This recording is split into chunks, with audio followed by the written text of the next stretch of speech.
bakit kayo nagsampa nito kung wala naman palang wala naman pala kayong ebidensya, di ba? Mm.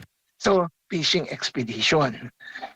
Sa aking palagay, sila ang may makakapagsabi kung ito bang hinihingi ng prosecution na mag-issue na subpoena sa BIR para padala itong BIR box containing documents allegedly pertaining to the Duterte couple and 22 corporations ay valid, no? Kasi hindi porque Your Honor, may we request for a subpoena, che.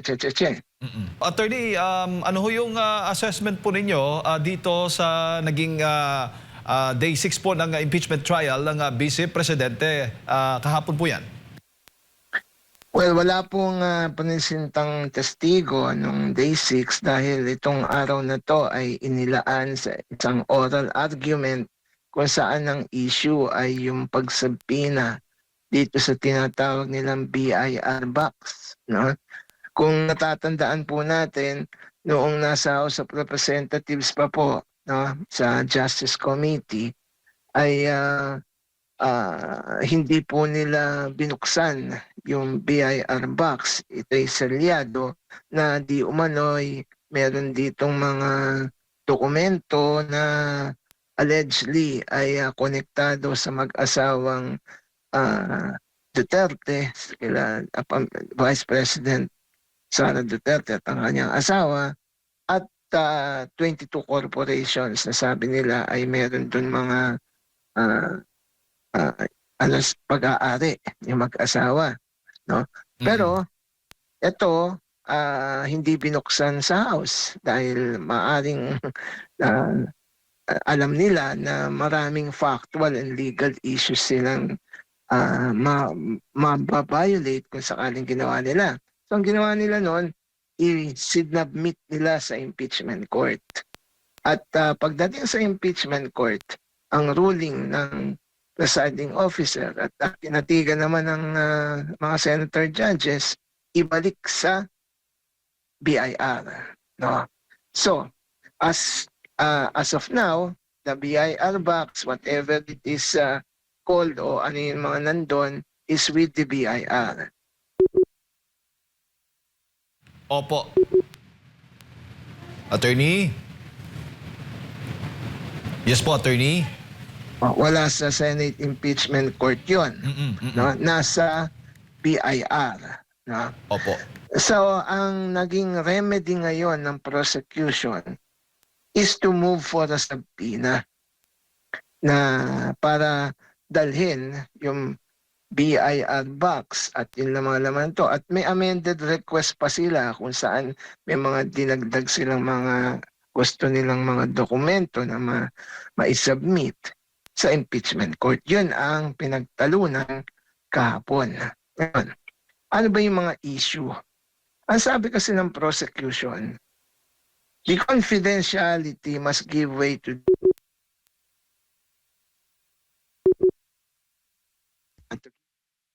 for the search of truth, no? So, ang sabi naman ng depensa, abay hindi ganyang kadali yan, no? Dahil may mga issue. Kasi ano ba yung mga issue na nito? Una, yung confidentiality sa ilalim ng tax code. Yan ang una. No? Hindi mo pwedeng basta-bastang i-divulge yung mga records na yan unless pumayag yung taxpayer, no? Or ito nga, kung sa isang impeachment proceeding, pero may mga requirements pa rin dyan. Or it will be waived by the President of the Philippines. Number 2, yung tinatawag na piercing the veil of corporate ownership. Kasi ang mga pinasasabpina pa nila ay hindi lang yung personal ng Duterte couple, kundi 22 corporations. Ang mga corporations, siwala yung personality nito sa sa tao. Ika nga, may juridical personality itong sarili. Yung mga 22 yung 22 corporations naman to, hindi Mm-mm. naman ito subject of the impeachment. Yes, Di ba? exactly. Oo. Ngayon, data privacy is also an issue here, no? So, ang dami, no? Ang daming ano doon. Tapos, ah, ang ano pa diyan is ah, yung nagsampa na kayo ng articles of impeachment, wala pa pala kayong mga ebidensya. So, anong laman ng ano nyo?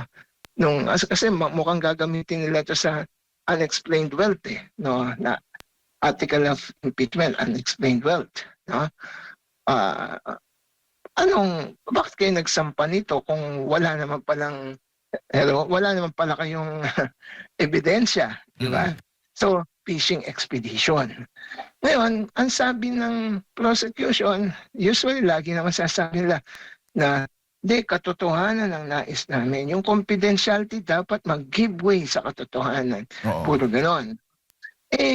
Wala naman tayong problema sa katotohanan. Pero para magkaroon ka ng katotohanan, dapat muna, hindi ka nagva-violate ng due process. Hindi ka nagva-violate ng mga karapatan ng tao, etc. Yes. So, this is not a mere question of technicality na pwede mo lang isantabi. This is a question of due process, substantive due process. No?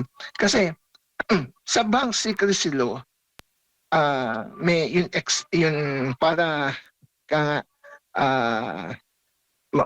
ano mo yung bank records, malinaw, may mga exception. Sa AMLAC, walang exception. Sa BIR, walang nakasaad sa tax code. So, since ang tax code po ay ipinasa ng Kongreso, then sila, sa aking palagay, sila ang may makakapagsabi kung ito bang hinihingi ng prosecution na mag-issue na subpoena sa BIR para padala itong BIR box containing documents allegedly pertaining to the Duterte couple and 22 corporations ay valid.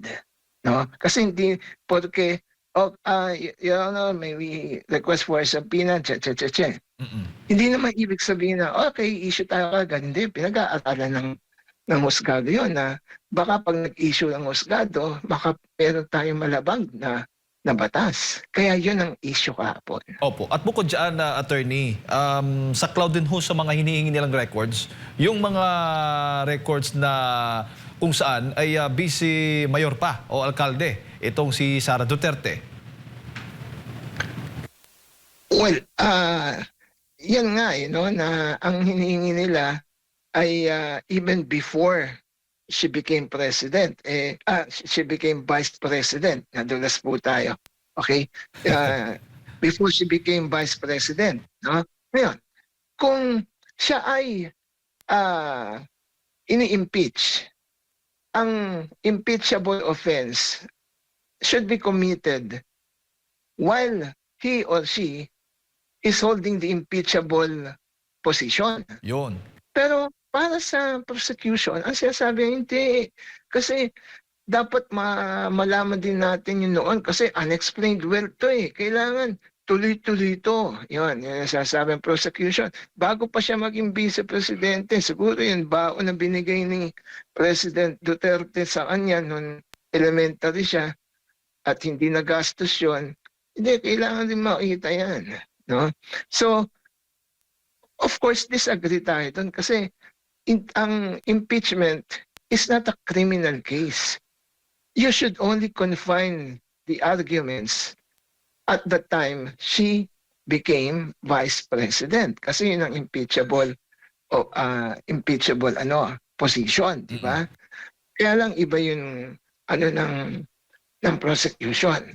At maari ganun sila kasi hindi nila masala, hindi nila siguro masala kailan na-acquire allegedly itong mga wealth allegedly ng Duterte couple.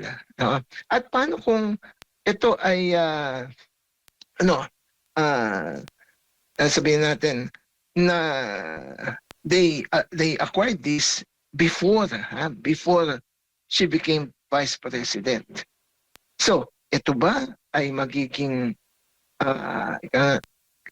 unexplained wealth, no? At the time na naging Vice President siya. So, yun yung mga issue pa doon. Papaano, attorney, kung magbotohan yung Senate Impeachment Court? Alam naman po natin na majority po sa kanila talaga ay kritiko po ng Vice Presidente. Kung papayagan po nilang mapasampi na po yan, yung mga dokumento, anong mangyayari? Palagay ko aakyat sa Korte Suprema ang depensa. On the issue na by issuing the subpoena, there is a grave abuse of discretion committed by the impeachment court. Yan, no? Yan yung baka gawin ng depensa.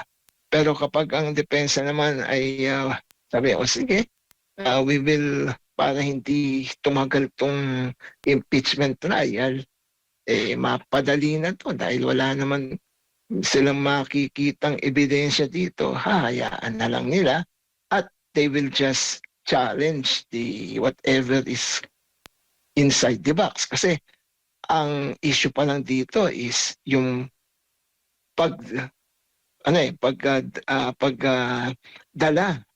itong BIR box sa Senado.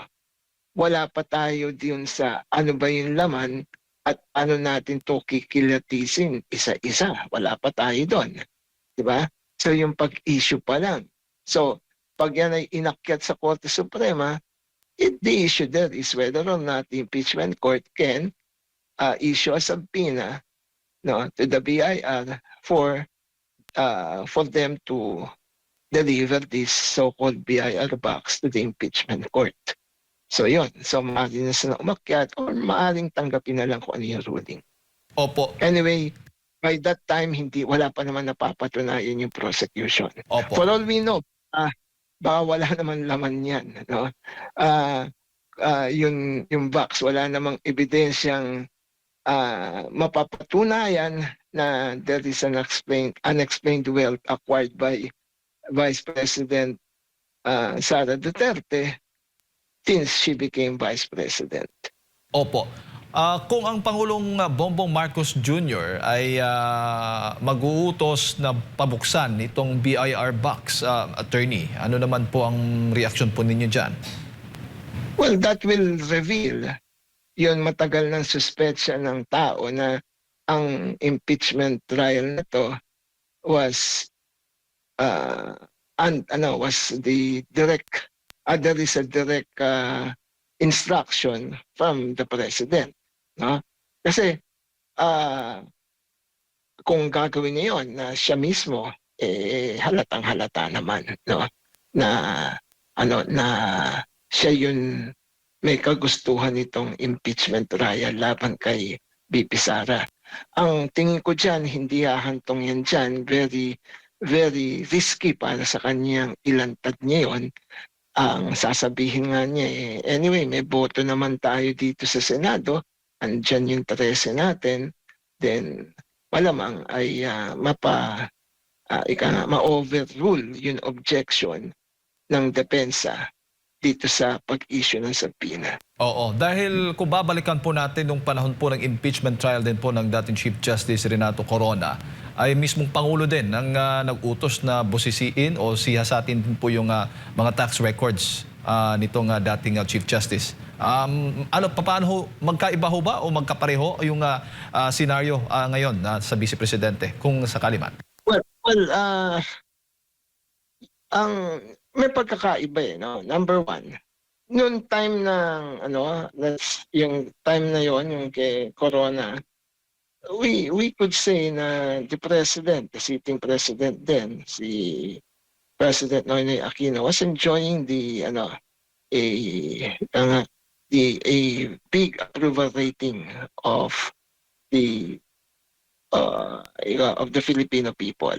No, okay pang mataas pa yung rating niya dito. Dito kay PBM, abay negative na, no? So saka doon sa dati Corona, the Chief Justice is not an elected public official. Hindi hindi siya politician eh, no? Hindi katulad dito ngayon si VP Sara, no? She announced already her intention to run for the president. She is elected by 32 million voters, more or less. So, may political consideration o kung sakaling gagawin ni presidente yon, baka magkaroon ng backlash laban sa kanya. At sigurado naman yon, no?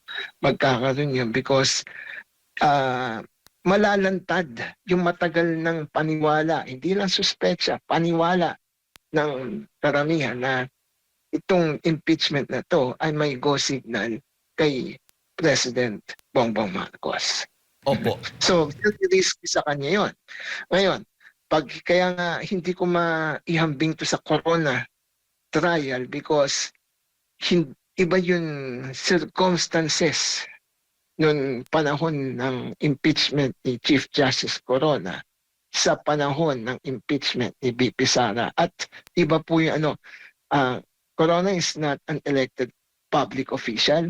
VP Sara is an elected public official holding the second highest position in the land.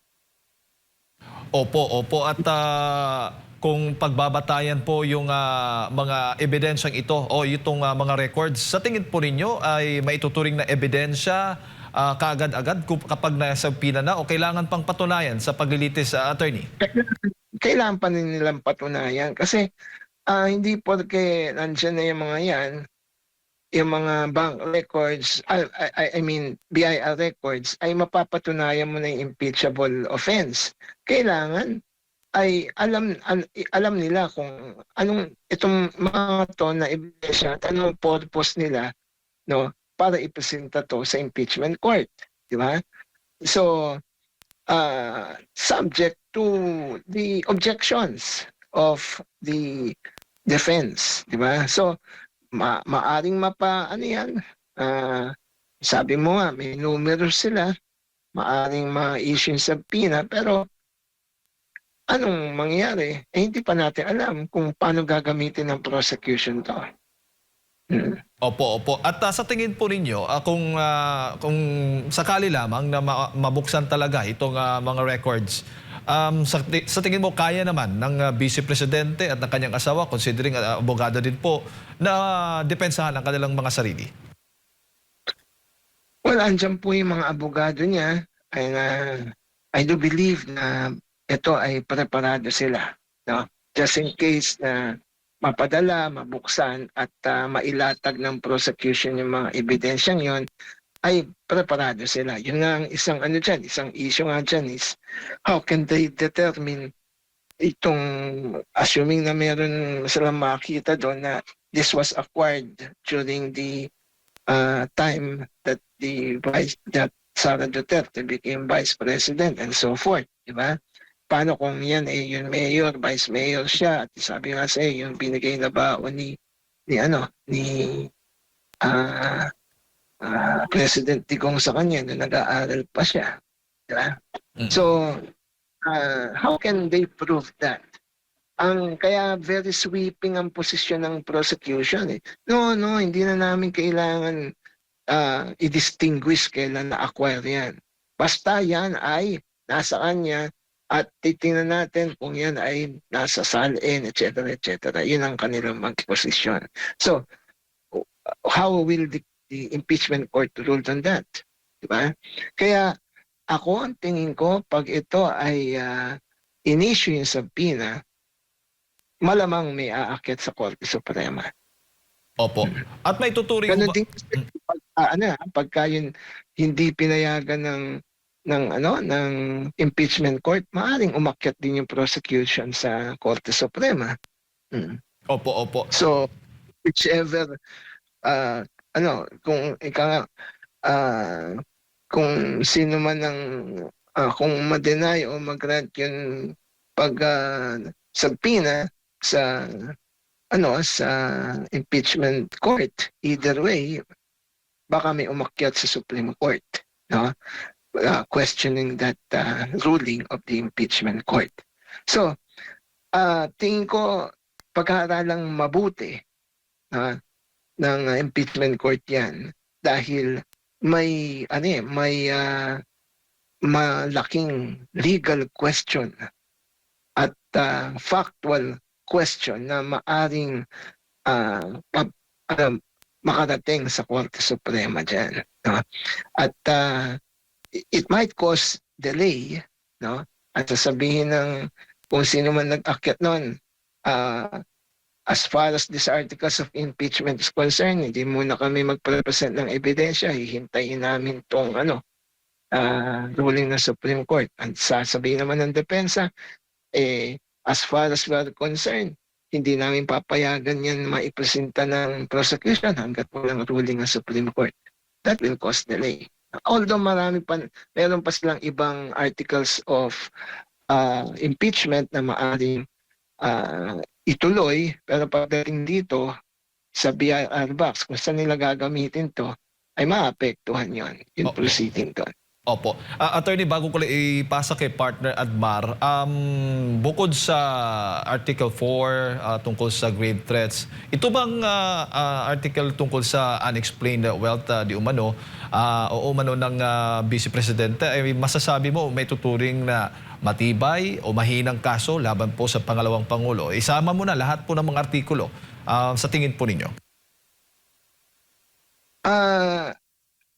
Ang tingin ko mas magiging interesting, no? Kaysa dito sa una nilang pinoprosecute ito sa grave threat. As a lawyer, I think this is the weakest. Ito yung pinakamahinang article of impeachment na linilitis ngayon. Napakahina ng ebidensya dito. At sabi nga ni dating Congressman Tupas, yan yung lead prosecutor ng panahon ni Chief Justice Corona. May move on na tayo. Wala pa napapatunayan dito. Oo. Kaya lang, ito ang tingin kong strategy nila. Mas nauunawaan kasi ng publiko itong sa dito sa impeachment, dito sa grave threat, no? Mas naunawaan nila na issue kaysa sa highly technical issues. Inuna nila to, tapos ito kasi may video si VP Sara. In other words, if you can't beat her, then at least ma-relay mo sa publiko na ito yung klaseng tao na si VP Sara, yan, nagmumura, bastos, etc. Yun yung tingin ko na strategy nila. Kasi why do you have to start with the weakest article? Di ba? Hindi dapat yung pinakamalakas na. Di ba? So, pero ito yung pinaka may optic kasi may video. Di ba? So kaya nga lagi nilang play yun. Laging inaano na, ito may grave threat, etc. etc. Kaya nga, sino ba witness nila? Yung mga NBI, yung nag-imbestiga, tapos itong nag-authenticate, and then next week yata si, ano pangalan nito? Si Matibag. No? Okay. Itong mga witnesses na to, ng NBI, ito ba ay sapat para magtanggal ka ng second highest public official of the land, yung Vice President? Napaka-powerful naman tong NBI na dahil lang sa investigasyon nila, ganon. Samantalang sinasabi na wala silang personal knowledge, no? Nag-imbestiga kung ano nilatag sa kanila, yun lang ang pwedeng scope ng kanilang investigation. Yun, in-authenticate nilang video, yun lang nakuha nila sa FB. Mantakin mo na tatanggalin mo isang Vice President para dyan, di ba? O, kumbaga, para sa akin, as a lawyer, hindi naman sasapat yan na, if we are, kung ang linilitis natin ay isang criminal case, baka pa, pero it will only fall sa light threat yan. Light threat lang yan. Pero dito, this is ang impeachment trial wherein tatanggalin mo ang isang vice presidente, no? At hindi na siya makakatakbo kahit kailan. Dahil lang dun sa findings ng NBI na alam naman natin is being weaponized by this administration against the political enemies of the president. Diba? At anong testimony nila? No personal knowledge. No? Lahat opinion. Pag tinanong siya, palagay mo ba seryoso? Sa palagay ko seryoso. Palagay mo lang yun. Ikaw lang yun. Diba? Hindi yun katotohanan. Yun opinion ay hindi katotohanan. Diba? So, kung i-convict natin isang impeachable officer o official merely based on opinion, abay delikado po. Baka every year mag-i-impeach na lang tayo pagka galit yung presidente sa isang justice, galit yung presidente sa ombudsman, galit yung presidente sa isang constitutional commission official like na inappoint niya like the COA, di ba? Abay, sobra naman yun na gagamitin mo lang yung NBI, yung opinion lang ng mga nag-imbestiga. Di ba? Alam naman natin na kung ano ang sasabihin ng nakakataas sa kanila, at ito'y inamin ng first witness that they are orders from the higher ups. Di ba? Abay, yun ang susundin nila. Alam niyo, baliktarin natin. Sabihin natin, it was President Bongbong na nag-threaten kay Sara. Sa tingin nyo, aabot tayo sa impeachment ni Presidente based on that threat? Ay takot lang ng mga yon. Opo, attorney, siguro bilang huling topic na lamang po, yung pag-question po doon sa timing ng naging pahayag nitong NBI director na sasalang sa susunod na linggo bilang witness, doon sa pagpapaimbestiga niya sa 2019 na SEA Games issue. Pumalag po kahapon yung magkapatid na Cayetano. Ano pong masasabi niyo po rito? Wala na tayong pag-asa dyan kay Matibag. Ganyan lang talaga yan. That is the directive sa kanya. No? Pero ingat-ingat siya dyan. Bakit? Baka maisama niya sa demanda yung mga ibang cabinet secretary ni BBM ngayon. Tingnan niyo kung sino yung mga talagang involved dyan. Di ba? Baka mapaso siya. Baka akala niya na it was just Alan Cayetano ang involved dun sa staging ng SEA Games. So, I think it is, yan ang threat. Think ko, that is more of a threat. No? Or if it's not a threat, then siguro, keme lang yan. Pero pag gusto niyang gawin, why not? Matagal na naman yung ginagawa yan di ba? Maaring hanggang ngayon na nandiyan sa NBI, untouchable siya, pero hindi naman siya forever dyan. There will always be a time for reckoning. No? So, nasa kanya yan. Ugali na niya yan as the director of the NBI. Wala na tayong magagawa sa taong yan. Opo. Yung posibilidad naman po na ma-contempt dahil po dito sa kanyang ginawa. Nasa impeachment court na yan. Kung i-contempt siya. Pero the impeachment court is a collective body. So, siyempre meron dyan hindi aayon sa pinatalsik nilang Senate President. So, I don't think kaya nila makakontempt yan. Kung makontempt man yan, ano magiging penalty niya? Pakukulong ba nila si NBI director? Wala po.